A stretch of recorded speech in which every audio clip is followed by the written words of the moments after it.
Merhaba sayın seyirciler. Tekrar Çalışanın Hakları programına hoş geldiniz. Ben Hayat Sosyal Güvenlik'ten Murat Gençcan ve Hayat Sosyal Güvenlik'ten Yavuz Kara sorularınızı cevaplayacağız. Soruların konusuna gelince ne zaman emekli olabilirim? Emekli olduğum zaman en kısa zamanda nasıl emekli olabilirim? Emekli olduğum zaman aşağı yukarı ne kadar maaş alırım? En kısa zamanda emekli olmak için neler yapmam gerekir? Yurt dışı emekliliği borçlanması nasıl yapılabilir? Askerlik borçlanması nasıl yapılabilir? Doğum borçlanması nasıl yapılabilir? İş kanunlarıyla ilgili sorular sorabilirsiniz. İş yerinde karşılaştığınız sıkıntılar, işvereninizle aranızda yaşanan sorunlar, sorunların çözümleriyle ilgili soruları da alıyoruz. Ve farklı konularda da sorularınızı bekliyoruz tabii ki. Hoş geldiniz Yavuz Bey. Hoş bulduk Berk Bey. Nasılsınız? Teşekkürler, sağ olun. Siz nasılsınız? Sağ olun, teşekkür ederiz. Bugün hangi konuyu açmak istersiniz? Bugün şöyle, torba yasağı biliyorsunuz çıktı ama genelgeyi bekliyorduk. Bugün itibariyle genelgede yayınlandı, uygulama genelgesi. Bununla ilgili merak edilen birkaç husus vardı. Onunla ilgili isterseniz bir başlayalım. Evet. Birinci en çok merak edilen konu şuydu. 31 Temmuz'a kadar ödeme yapılmaması ya da yapılandırmada başvurusunda bulunmayanlar borçlarını 30 Nisan'a kadar olan borçları 12 aydan fazlaysa hem sigortalıkları hem borçları silinecekti. Evet. Bizim en çok merak ettiğimiz dilekçe verirse kişi, yani bu 31 Temmuz'a kadar beklemek zorunda mı? Örneğin kişinin başka bir kurumdan emeklilik hakkı var. 31 Temmuz'a kadar beklemek zorunda mı? Dilekçe verirse hemen sildirebilir mi? Bu uygulamadan yararlanabilir mi diye şüphelerimiz vardı. Sosyal Güvenlik Kurumu bu konuda bugün yayınladığı genelgede dedi ki isteyen hiçbir müracaat yapmaz. Ben zaten 31 Temmuz'da sileceğim bunu. İsteyen de gelir, genelgenin ekinde yayınlanmış dilekçeyle kuruma gelir, müracaatını yapar, müracaat tarihi itibariyle silerim. İkincisi önemli nokta, taksitlendirme yapmış. Gerek 6183 sayılı yasanın 48. maddesi gereği, yani anma alacaklar yasasının 48. maddesi gereği ya da gerek 6552 sayılı yasa kapsamında, af kapsamında yapılmış taksitlendirmeler var. Onların isimlerini biraz açalım çünkü konuklarımız onların isimlerini bilmedikleri için mesela en son torba yasası çıkan aftan taksitlendirmiş. 6583 sayılı yasa bizim klasik bildiğimiz af kanunu. Yani taksitlendirme yasası, anma alacaklar yasası. Onun 48. maddesine göre yapılan taksitlendirmeler. Yani bir af falan söz konusu değil. Sizin kuruma borcunuz var, gidip taksitlendirme yapıyorsunuz. Bu sürekli yapabileceğiniz bir şey. Herhangi bir faizle indirim olmuyor. 6552 sayılı yasa hangisi? En sonki yayınlanan torba yasa. Geçen sene Kasım aylarına falan. Evet, Kasım ayında yürürlüğe giren, Ekim ayında 14 Ekim'de yürürlüğe giren torba yasaydı. O torba yasa kapsamında taksitlendirilmiş borçlar vardı. En çok sorulan soru buydu. Evet, en çok merak edilen buydu. İki tane durum var burada. Ben torba yasa kapsamında borçlarımı taksitlendirdim, hiçbir prim ödemedim. Zaten sorun yok, hiçbir şey yapmazsam 31 Temmuz'da silinecek. Ama ben torba yasa kapsamında borçlarımı taksitlendirdim. Taksitlerini de bugüne kadar ödedim. Ben ne olacağım? Kurum onu da kabul ediyor. Gel diyor, taksitlendirmenin iptal dilekçesini ver. Ondan sonra yasa kapsamında 6495 sayılı son çıkan yasa kapsamında da borçlarımı sildirmek istiyorum de ben bunu da kabul ediyorum diyor. Sorun değil diyor. Ödediğim primleri diyor en eski borcuna düşerim diyor. İlk önce cari primine, kalanı diyor en eski borcuna düşerim diyor. Eğer borcum diyor 12 aydan fazla çıkıyorsa 30 Nisan itibariyle ben sizin diyor taksit şeyini silerim diyor. Burada bir tek telefonumuz var herhalde. Telefonumuz var, onu alalım isterseniz. Burada bir tek dedik, orada kaldık. Ben oraya virgül koyuyorum. Evet. Alo, iyi akşamlar efendim. İyi akşamlar. İyi akşamlar, hoş geldiniz efendim. Hoş bulduk. Ben şimdi emekli için aramıştım da. Dışarıya ses gelmiyor. Giriş 88. Ne zaman emekli olabilirim? Hoparlörler kapalı arkasından. Alo. Alo. Alo. Şimdi sesiniz gelmiyor da şimdi arkadaşlar ayarladılar. Tamam, geldi efendim. Hoş geldiniz efendim. Hoş bulduk. Ben emekliyim. Ne zaman emekli olabilirim diye aramıştım da onu bir bilgisini alacaktım. Buyurun efendim. Doğum tarihiniz neydi acaba? 1961. 1961. Evet. İlk sigorta girişiniz? 88. 1988. Güzel bir Hangi ay efendim? İkinci ay mı? Birinci ay yürüyüşü. Birinci ay. Ya, pardon, yanından önce 2 ay olması lazım. 2 mi? Tamam, 2 Tamam, ikinci ay diyelim. Kaç gününüz var SSK'da ya da sosyal güvenlik kurumunda? Şu anda 3000 gün var durumda. 3000 gününüz var. Evet. Tamam. Şimdi siz 88 Şubat ayı 2. ay girişiyle normalde 50 yaşında 2011'de emekliliği hak etmiştiniz. Yalnız gün sayınızın en az 5375 olması gerekiyordu. 5375 için eksik gün sayınız 2375. Askerliğiniz ne kadardı acaba? Kaç aydı? 20 ay. 20 ay askerliğiniz var. Eğer 20 ayda askerlik düşersek, şimdi normal şartlar altında sadece 1775 gün eksiğiniz kalıyor, o da 5 yıla tekabül ediyor. Askerlik borçlanmak kaydıyla. Yani bundan sonra 4 yıl 11 ay, hani 5 yıl daha prim ederseniz 2020'de emekli olacaksınız. Ancak 61 doğum günü dediniz. 3600 gün şartıyla da askerlik borçlanması da olabilir. Başka türlü de, yani askerlik borçlanıp 3600'e çıkartırsanız gün sayınızda, o zaman da 60 yaşında 2021'de emekli olacaksınız. Yani Pardon. Buyurun. Bir şey soracağım ben. Şimdi asker konsuması yaptık da yatırım imkanımız var. Askerlik borçlanması yatırırsanız, Evet. o son kısmı anlayamadım. beyefendi SSK'lı mı? SSK'lı. Toplamda 3000 gününüz var. 600 günde askerlik primleriniz var ya, toplam 3600 güne ulaşıyorsunuz askerlik borçlanmasını yaptığınız zaman ve 60 yaşında emeklilik hakkı kazanıyorsunuz. Yani en erken 60 yaşında emekli olabilirsiniz 3600 günle. 3600. Evet. Orada şimdi 3600 dolduracağım zaman 60 takım bekleyeceğim. Evet, prim yatırmanıza da gerek yok. Boş boşuna prim yatırmayın. Yani 5000'den emekli olmak hatta sizin maaşınızı daha da düşürür. O yüzden prim yatırmayın, daha avantajlısınız. Şimdi şu anda o düzenlersem yani benim de ben ya iş sahibi 2020'de kadar gerekli yapımlar yok, ben 3600 yeterli. 3600 Size yeterli. 3600 gün yeterli. Siz normal SSK'lıysanız 3600 yeterli. Evet. Tamam. Tamam. Bir yapma değil mi? Evet. Tamam. Teşekkür ederim. Güzel akşamlar. İyi akşamlar. Sağ olun. Ses çok yankı yapıyor da neden? Bilmem. Bir dahaki telefonuna bakarız, eğer yine bir sıkıntı varsa düzeltmeye çalışırız. Virgül dedik. Evet, virgül dedik. Orada ben bir tek şeyle ilgili net bir açıklama yapılmamış. Şimdi benim örneğin 40 bin lira Bağkur'a borcum var. Hı hı. Ben de gittim 20 bin lirasını yatırdım 31 Temmuz'a kadar. Benim geriye dönük olarak hizmetime nasıl değerlendirecek, yatırdığım parayı nasıl değerlendirecek? Bununla ilgili genellikle bir açıklama yapılmamış. En baştaki primlerimi mi sayacaklar, en sondaki primlerimi mi sayacaklar diye soruyorum. Fark etmez. Sayacaklar, merak olan o. Yani bu 2 aylık sürede yatırdığım, yani mantık olarak saymaları gerekir. Yani ilk önce borcu düşer, 31 Temmuz'a da bakar. Ama bunu genellikle açıklamamışlar. Kafama takılan tek soru bu. Yani evet, SGK'nın bu konuda mutlaka bir açıklama yapması gerekir diye düşünüyorum. Olabilir. Evet. Buradaki amacımı da birazdan anlatacağım telefondan sonra. Tamam. Ali, iyi akşamlar efendim. İyi akşamlar hocam. Hoş geldiniz efendim. Hocam merhaba.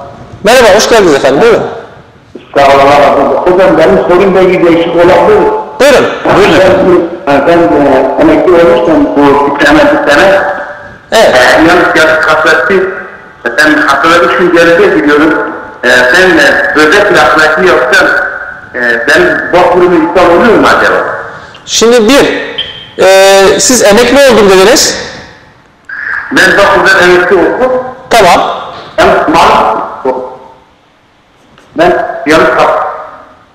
Ben haftada geride gidiyorum. Evet.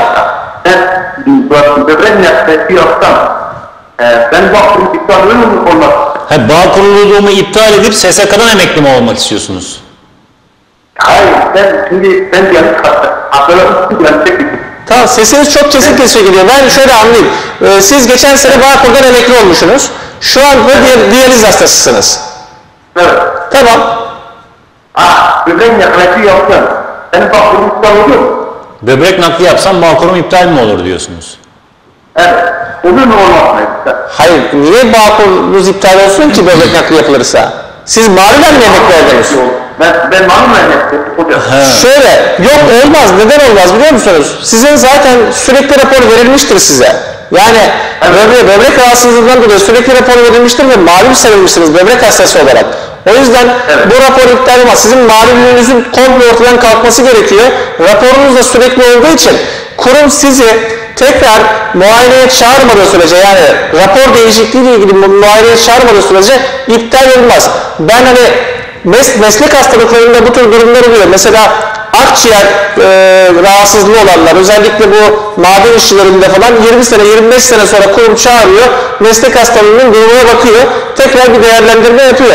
Ama sizde böbrek naklinden sonra böyle bir durumun olacağını, ben hani hekim değilim ama mağlubiyetinizin ortadan kalkma ihtimali yok yani.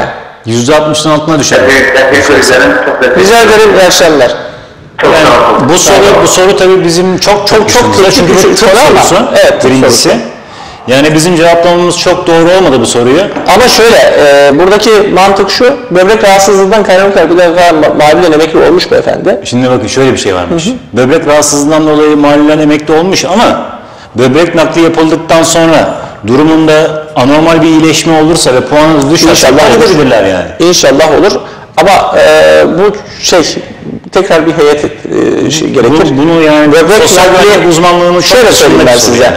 Böbrek nakli bir kişinin hayatını baştan sona iyileştirmiyor. Yani böbrek hastalığı varsa tanıdıklarımız etrafınızda. Yok maalesef. Allah'tan olmasın, yani kesinlikle olmasın. Böbrek nakli sadece o hastanın yaşamsal ihtiyaçlarını daha iyi şartlarda yerine getirmesini sağlıyor. Onun da hani ne kadar sağlayacağı da şüpheli. Anladım. Yani çok teknik bir şey, doğru, ama bir şeye benzemez bu.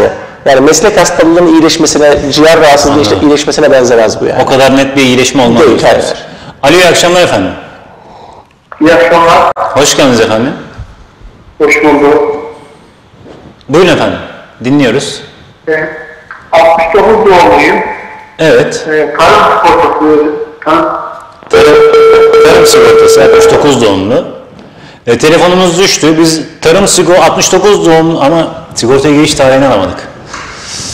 Evet. Yani genel cevaplayalım diyecektik de. Şöyle, yani eğer bir tekrar yayına bağlanma şansı olursa tekrar alırız ama bilgi olarak genel bir cevap verelim. Tarım Bağkurluysa, Bağkurlu da... Tarım sigorta dedi. Ama tarım sigortası Bağkurluysa da ikisini de söyleyelim. Evet. Tarım Bağkurluysa 5400 günde emeklilik hakkı var. Eğer giriş tarihi 1990-94 arasıysa, ki 69 doğumlu olduğuna göre tarım sigortalarında en erken 21 yaşında başlar bağkurluluk. Hani onun altında başlamaz, 22 yaşından önce başlamaz. Muhtemelen 90-94 arasında zorunlu bağkurluluk kapsamında yapılmıştır. Ya 30 Eylül 94'ten önce ise 57 yaş 5400 gün, 30 Eylül 94'ten sonra ise 58 yaş gene 5400 gün şartıyla emeklilik hakkını elde eder. Tarım SSK koşulları yalnız farklı. Orada eğer 2925 sayıda eski tarım SSK'sı ise, yani halk diliyle 2925 SSK'sı ise 15 günlük SSK ise onun 3600 gün koşulunu yerine getirmek kaydıyla 15 yıllık sigortalılık süresiyle giriş tarihi itibariyle 44 ila 58 yaş arasında emeklilik hakkı var. Telefonumuz var. Ali, iyi akşamlar efendim. İyi akşamlar efendim. Ben bir soru vermek istiyorum. Buyurun. Benim sigorta 70 doğumluyum, 1970. Evet. 93 girişim 1-1993. 2014'te prim ödemeleri bitti. Tamam. Şu anda ben çok fazla ayda prim ediyorum. 2024'te emekli olacağım gözüküyor. 54 yaşında. Bunu ödemeye devam ettiğim zaman benim maaşımdan düşecek mi? Ben sadece bunu öğrenmek istiyorum. Şimdi Ben ne yapmam gerekir? birincisi, siz 93 Ocak girişliyim dediniz, değil mi? Evet. 70 doğumlusunuz. Kaç yaşında emekli olacağım dediniz? 54 yaş, eşim için soruyorum. Ha, öyle mi? Ha, çünkü sizin için 50 oluyor da o yüzden sordum. Tamam, 2024'te gün prim sayısı 5675 olmuş herhalde. Şimdi benim burada size soracağım şey şu. Eşinizin primleri asgari ücretten mi ödeniyor? Evet. Asgari ücretten ödeniyorsa bundan sonra prim ödememesi eşinizin faydasına. Çünkü asgari ücretten yatırılan primler maaşa eksi katkı yapıyor maalesef. Nasıl eksi katkı yapıyor? Aylık bağlama oranının düşük olmasından kaynaklı, yani bu dönemde %35'e düşürülmesinden kaynaklı olarak maaşınızda her yıl aşağı yukarı 35 lira civarında bir kayba sebep oluyor. Ama 3.000 lira civarında bir prim üzerinden prim ödense, yani 2.150 net 3.000 lira brüt civarında ödenirse maaşta herhangi bir kayıp olmaz. 3.000 liranın üzerine çıktığında da, brütte 3.000 liranın üzerine çıktığında da maaşta artış olur. Peki bunu bu kadar bir süre ödemem gerekiyor. Mesela bu çocuklar son ilk yılda ödeme yaparsanız bu 3.000 üzerinden o zaman maaşınız kuşkatı öyle bir şey var mı? Yok şöyle. 5 gün soruyor herhalde. Nasıl? Hani 5 gün duymuşlar, onunla ilgili bilgi almak istiyorum. Yok hayır. Buradaki şey şu. Sizin şu anda aylık bağlama oranı sistemi üzerinden bir aylık hakkınız var. Şimdi orada tabii bütün hizmet hükümleri bizde olmuş olsa aşağı yukarı ben size hesaplar derim ki bugün emekli olsanız şu kadar maaş alırsınız derim. 1993'ten örneğin 2002'ye kadar 2000 yılına kadar 7 yıllık bir prim ödemesi var işinizin. Bu 7 yıllık sürede asgari ücret de olsa primlerin hepsi boşluksuz geldiyse, 7 yıllık prim ödediyse örneğin, bugünün şartlarında aşağı yukarı 900 ila 1000 lira maaş alır. Bugünün şartlarından bahsediyorum. Bu 1000 lira maaşı koruyabilmek için, yani bu 1000 lirayı koruyabilmek için bundan sonra prim yatıracaksa aylık en az 3.000 lira üzerinden, 3.000 lira brüt üzerinden yatırması gerekiyor primlerine. Yani en az 3.000 lira. Ama bunun son 3 yılı, son 5 yılı, son 7 yılı yok. Bunu arttırabilmek için bu 3.000 liranın üzerine çıkması gerekiyor. Yani 4.000 lira yaparsa aşağı yukarı 20 lira civarında artış olur.